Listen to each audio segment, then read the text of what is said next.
B'investiment ta' €1,000,000, ħidmet il-korp tal-Pulizija issaħħet fil-waqt se ssir aktar trasparenti. Dan permezz ta' sistema ta' kameras li jintlibsu fuq is-sider magħrufa bħala bodycams.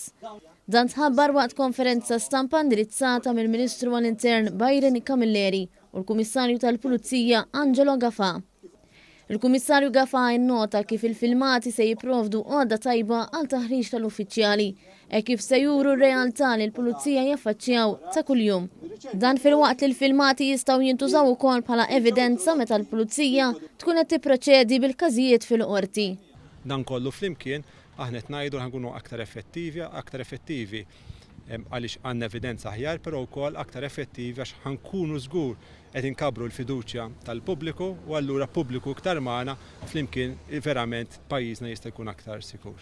Il-Pulizija se tipproteġi d-dejta tal-persuni fosthom li d-dejta titħassar wara 90 jum sakemm din ma tkunx se tintuża bħala evidenza. Intqal li l-ebda pulizija m'għandu aċċess għal filmati li se jkunu miżmuma f'servers apposta. Il-Kummissarju Gafà spjega li jkun hemm każijiet fejn il-bodycam tintefa'. Jekk inti għaddej bi strip search tajjeb, dak huwa mument fejn il-membri tal-korp huma għandhom indikazzjoni fejn dik il-bodycam ma tinxteġ. Jista' jkollok ukoll vittmi ta' reati li huma ta' natura sensittiva u l-vittma tinformana li tixtieq li ma tkunx irrekordjata.